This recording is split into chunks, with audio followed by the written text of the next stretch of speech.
Yes, people, a group of men have been jailed for significant periods relating to the murder of a young man who was killed in a case of mistaken identity over a stolen Rolex watch. Demetrius Kyriakou, 35 of Islington, was jailed for life and must serve a minimum of 31 years after previously being found guilty of the murder of 22-year-old Imani Allaway-Muir. Nathaniel Rees, 41 from Islington, the one who fired the gun, was jailed for life and must serve a minimum of 33 years after he pleaded guilty to murder.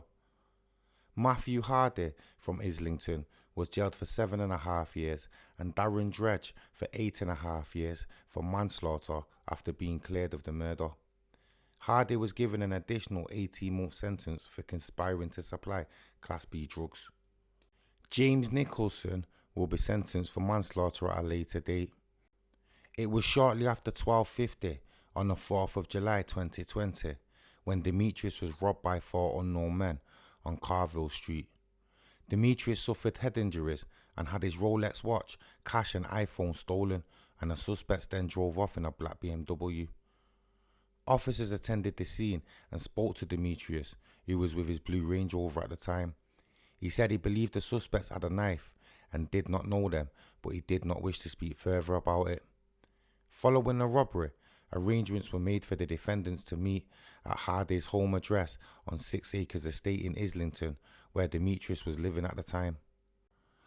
At the flat, the defendants made inquiries to locate Demetrius' stolen property using the Found My Phone app on the iPhone. Once they had the location, they drove to the area and encircled it, and a loaded firearm was also collected on the way. Demetrius and Rees were the last to arrive in the area, arriving shortly before 3:20. They got out of Demetrius' blue Range Rover on Faraday Close and went down the alleyway to where a group of people were stood near the stolen property. Seconds later, Rees shot Imani multiple times on Roman Way. They then ran back to the Range Rover and the vehicles which had brought people to the scene from the 6 Acres Estate rendezvous point. Left the area as quickly as possible, Nicholson later collected the gun from Rees and disposed of it. It has not been recovered by police. The London Ambulance Service and London's Air Ambulance attended and found Imani laying on the ground in a children's playground about 20 metres from the scene of the shooting. He was unconscious but breathing. Despite the best efforts of emergency services, Imani was pronounced dead at 10:04, about 30 minutes after he had been shot.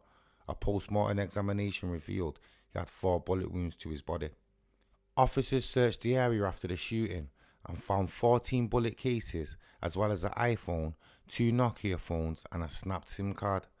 The phones and the SIM card belonged to Demetrius and was part of the property stolen in the earlier robbery. A black BMW was also recovered by police at the scene, which was the same one used by the suspects of the earlier robbery.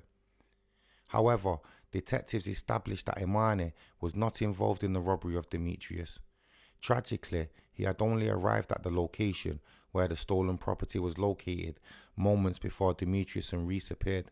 When Rees opened fire, Imani was simply in the wrong place at the wrong time.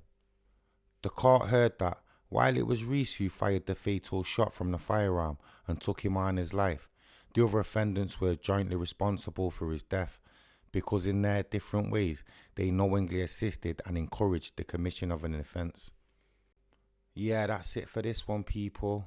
Pretty mad story, still got bare man doing big numbers over a watch, but anyway, like, comment, subscribe, check back for more, yeah?